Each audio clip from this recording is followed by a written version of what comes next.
요즘에 TV에 그 광고하는 이 등에 등받이 있죠. 커블. 그 소년제가 광고하는 거. 그거 하나 샀더니, 꽤 좋네요. 등이 딱 되고. 자, 이제는 기업의 물적 설비입니다.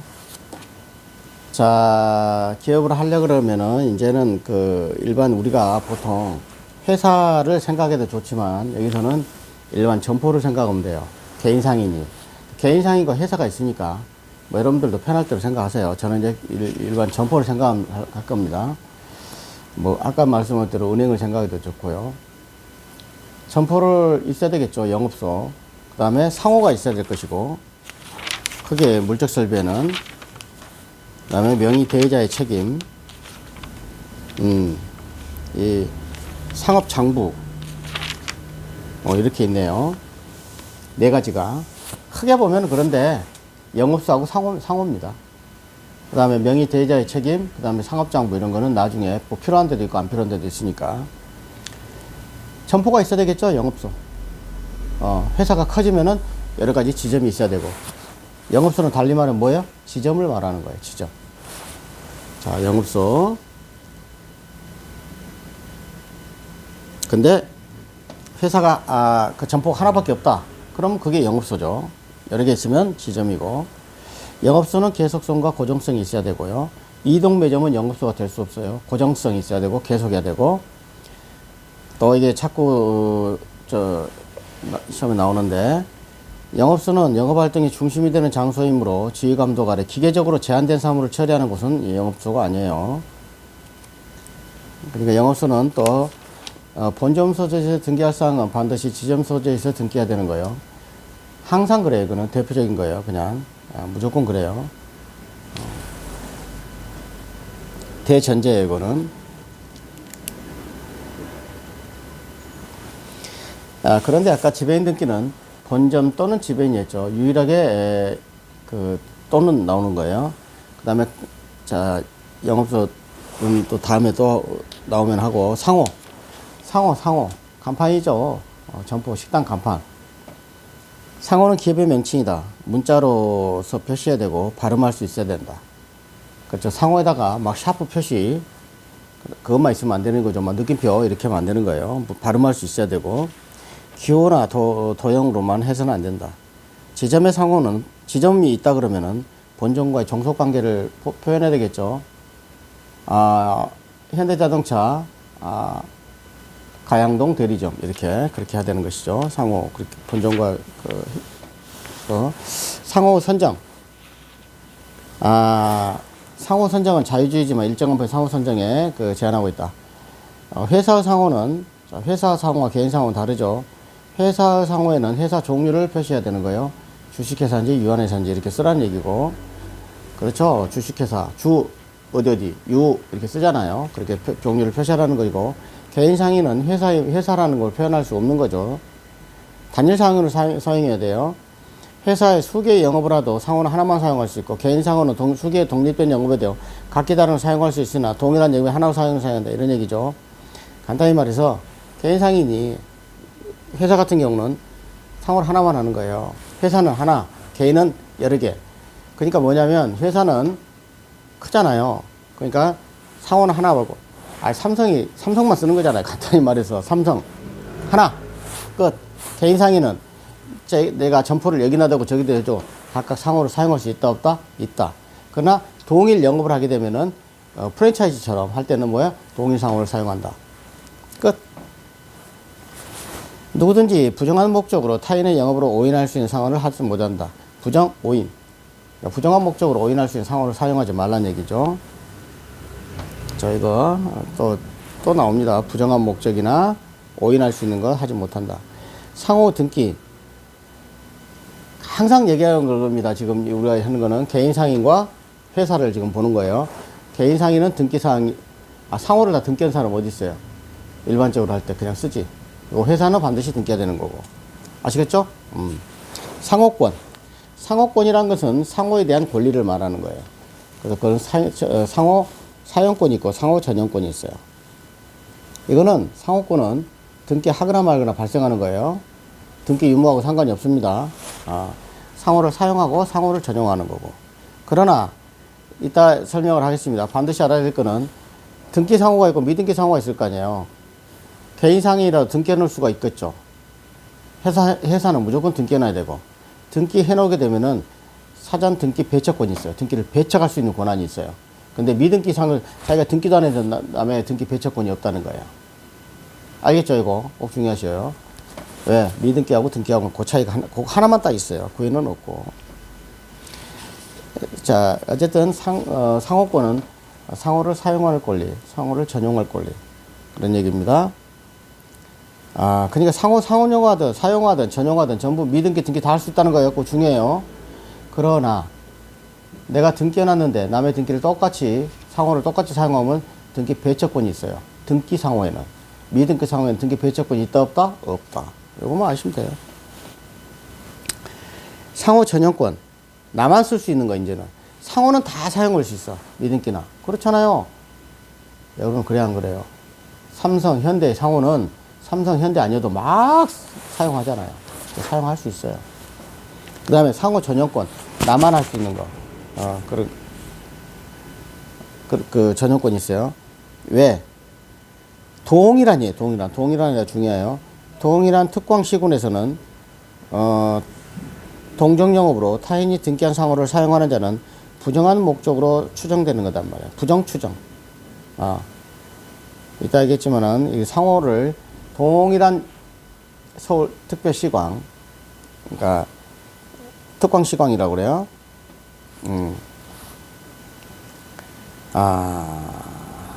특광시군이라고 그러는데 하여튼 특별시 광역시 시군에서 그럴 때는 부정한 목적으로 추정이 돼요. 그러니까 누가 돼? 그렇게 가해자가 입증을 해야 돼. 입증 책임이 전환이 되는 거예요. 피해자는 입증하지 않아도 된다는 거죠. 추정되니까. 영업 양도할 때는 뒤에 나오지만 동일 인접이에요. 그리고 이거 상호는 동일한. 이거가 자꾸 헷갈려고 나오니까 시험에 꼭 아셔야 될 것 같고. 그 다음에 당연히 손해배상 청구권이 나오겠죠. 부정한 목적으로 오인 가능성이 있어서 손해가 염려에 있을 때. 그럴 때는 전부 하고. 꼭 굳이 뭐 등기상호 올 때는 부정한 목적, 오인 가능성, 손해 염려 없어도 그냥 무조건 손해배상 청구를 할 수 있다는 거고, 미등기 상호는 손해 염려가 있을 때고. 그러니까 하여튼 따지면 큰 문제가 아닌데 어쨌든 정리합니다. 상호권에는 상호 사용권과 상호 전용권이 다 있어요. 그러나 등기 상호일 때는 상호를 내 등기를 등기해놨는데 누가 쓰게 되면 그 상호 쓰지 마. 그리고 배척할 수 있는 권한이 있는 거고, 미등기 상호일 때는 그 등기 배척권이 없다는 거고요.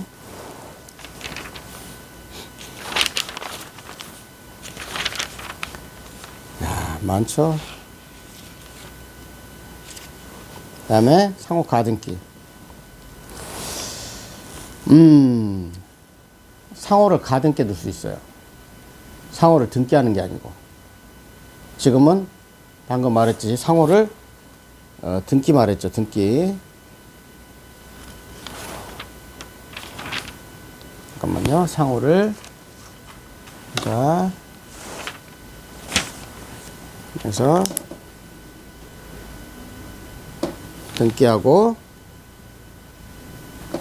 상호를 선정하는 거 이렇게 했는데, 이제 상호를 가등기해 놓는단 말이에요. 아까 그랬죠? 개인상에는 상호 등기가 의무사항이 아닌데 회사는 반드시 등기해야 된다는 거. 근데 이제 가등기해 줄 수 있어요. 회사 설립이나 본점 이전이나 상호나 영업 목적 변경할 때나 세 가지입니다. 회사 설립할 때, 본점 이전할 때, 상호나 영업 목적 변경할 때, 이때 가등기해 놓는 거죠. 설립이나 상호 목적 변경할 때는 본점 소재지 관할 등기소에 등기해야 되고요. 그 다음에 본점을 이전할 때, 잠깐만요.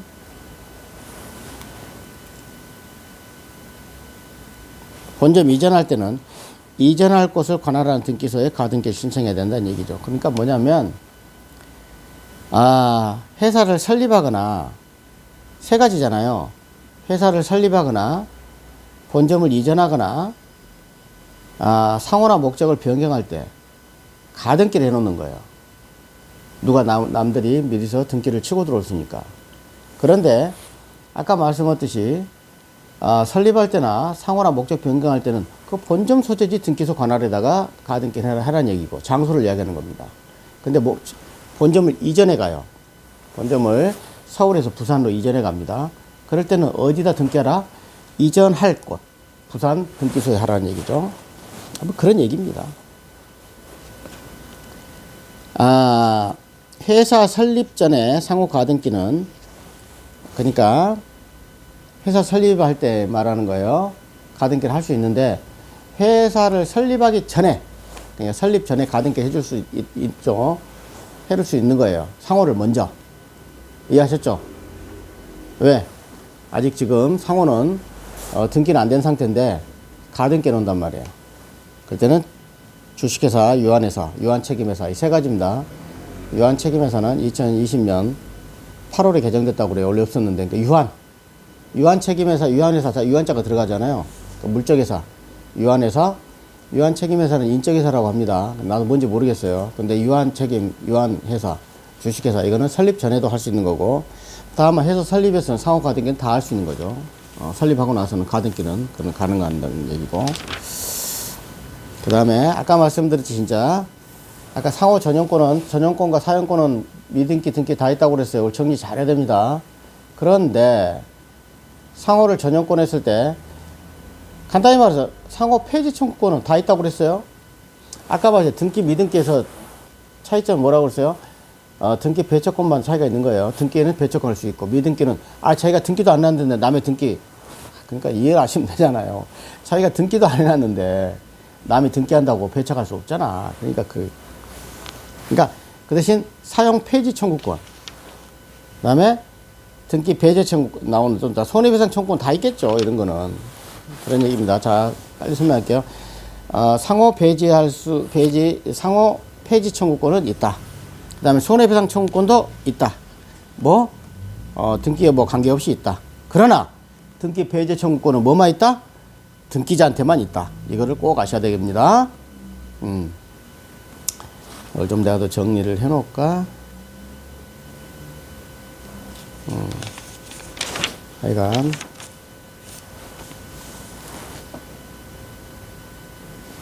이렇게 해야 됩니다. 그리고 상호 양도 상속 폐지. 자, 상호를 양도할 수 있고 상속할 수 있고 폐지할 수 있는 거죠. 그래서 이렇게 해놔야 되겠습니다. 상호 양도 상속 폐지 이렇게 하고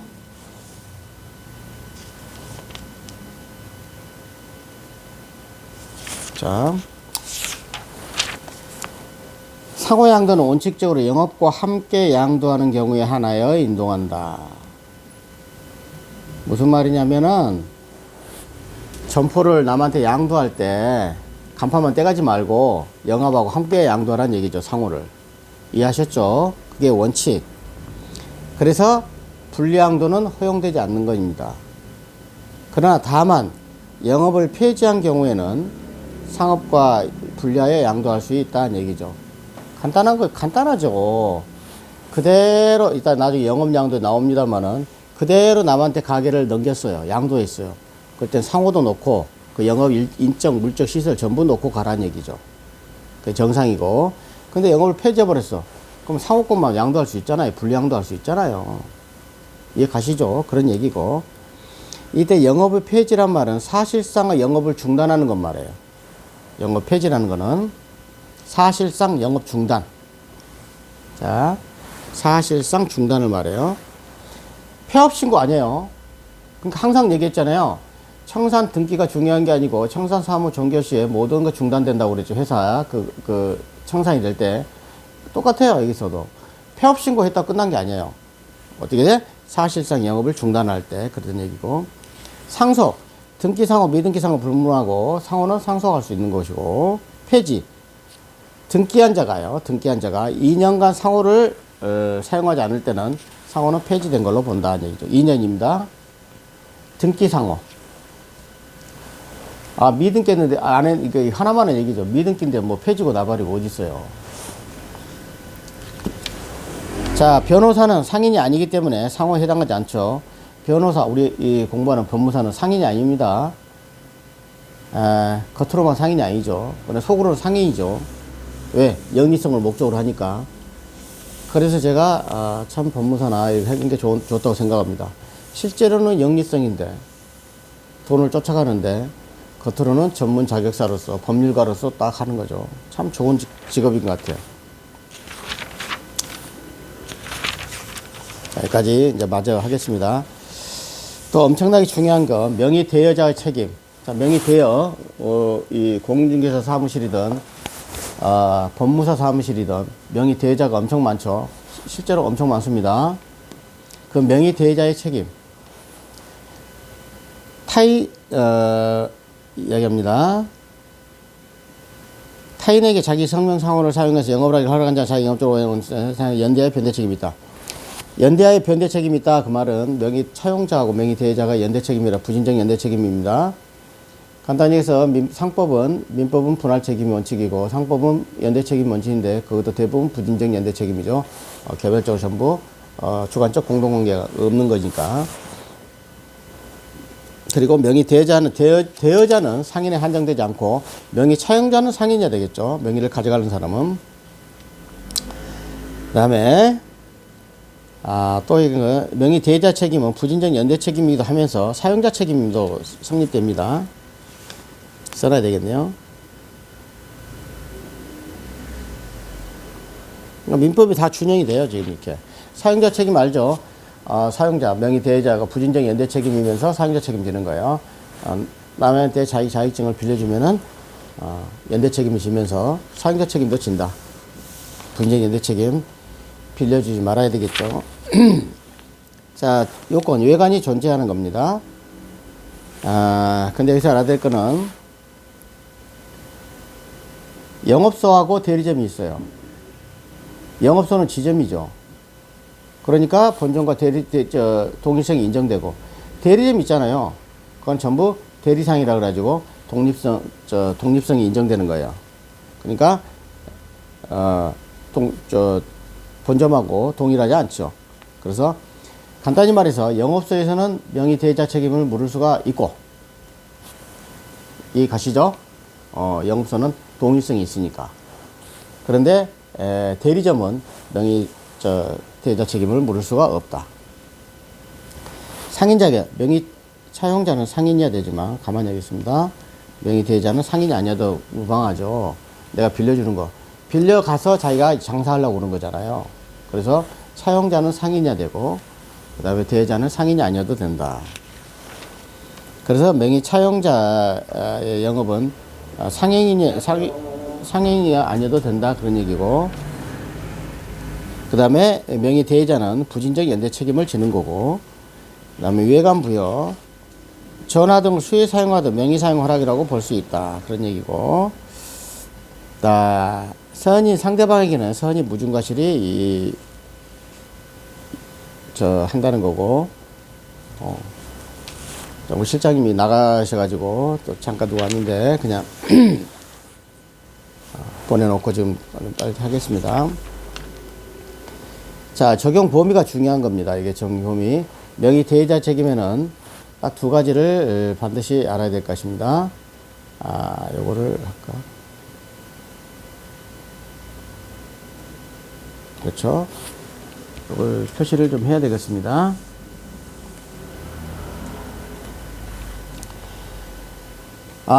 명의를 빌려줬잖아요. 근데 그 차용자가 불법행위를 했어요. 그럴 때는 명의 대여자한테는 책임을 묻지 않는다. 두 가지. 불법행위일 때. 그 다음에 명의 차용자와 피용자. 내가 자격증을 빌려갔는데 그 상대방이 그 명의 차용자, 피용자 있잖아요. 직원이 하는 거. 직원이 했던 거에 대해서 책임을 안 져요. 그러니까 오직 누구한테만 책임을 진다? 명의 차용자한테만 책임을 지고, 두 번째, 명의 차용자의 적법행위일 때만 내가 책임을 지는 거다. 끝이에요. 이거 아주 중요합니다. 그 다음에 어음행위 때는 부진적 연대 책임, 끝까지 책임을 집니다. 어음행위는 뭐겠어요? 연결되죠? 이런 거는 상법에서는 다 끝까지 책임진다고 합니다. 효과. 부진정 연대채무라고 그랬죠. 계속 이야기 나옵니다. 부진정 연대채무. 그래서 여기서 설명을, 이건 정말 잘 들어야 될 것 같아요. 부진정 연대관계에 있는 명의대여자, 명의차용자 중 1인에 대한 이행 청구는 다른 자에게 효력이 미치지 않는다. 이렇게 해가지고 여러분들 절대 1000번 봐도 모릅니다.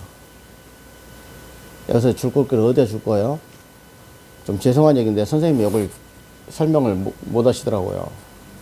그러니까 간단히 말해서 말할 때 상법과 민법은 그 교수들이 굉장히 사이가 안 좋다고 합니다. 용어도 다르고 지금 상법은요 완전히 또 별개예요. 참 희한한 과목인 것 같아요. 여기서 연대채무는 뭐예요? 1인에 대한 연대채무에 제가 얘기했죠. 절대적 효력이 있고 상대적 효력이 있어요. 연대채무. 그렇죠? 연대채무하고 부진정 연대채무 절대적 효력 꼭 그걸 이거 안 하면 이거 시험 못 풀어요 절대. 그 설명을 안 해주시더라고. 이렇게 하면 간단한 건데. 그래서 민법 탄탄해야 되는 거예요. 이행 청구에다 줄 거야 돼. 이행 청구. 이행 청구. 내가 연대채무자가 여러 명 있잖아요. 그럼 채권자가 한 사람한테 A, B, C, D가 있어. 한 사람한테 이행 청구를 하게 되면 다른 사람한테 효력이 미치는 거는 절대적 효력이 있는 거고, 미치지 않는 거는 상대적 효력인 거예요. 절대적 효력이 없는 거예요. 그래서 연대채무에서 절대적 효력이 미치는 거는 대변 공개 청지 상면 혼소예요. 대변 공개 청지 상면 혼소. 이게 절대적 효력. 상면 혼소는 부분 부담에 자기 부담 부분에 대해서만 하는 거 따로 외워야 되고, 어쨌든 대변 공개 청지 상면 혼소. 그런데 부진정 연대채무 대변 공상밖에 없어요. 부진정 연대채무 뭐밖에 없다? 대변 공상. 이행 청구는 없잖아요. 이행 청구는 어디에 해당된다? 연대채무에는 절대적 효력이 미쳐요. 근데 여기서는 명의대여자 책임 무슨 책임이라고 그랬어요? 부진정 연대채무라고 그랬잖아요. 부진정. 이 부진정이 중요해요. 부진정. 다 부진정 연대채무. 그러니까 이행 청구잖아요. 연대채무일 때는 절대적 효력이 있는 거예요. 근데 부진정 연대채무에는 절대적 효력이 없다. 이렇게 해야 절대 안 잊어먹어요. 아무튼 그 다음에 빨리 넘어가겠습니다. 장부가 있어야 된다는 얘기죠. 그렇죠? 뭐겠죠? 회계장부하고 대차대조표. 회계장부하고 대차대조표가 있다. 이 정도로만 하고 넘어가겠습니다. 그냥. 그래서 명의대여자 책임까지 해서 물적 설비를 마쳤습니다. 감사합니다.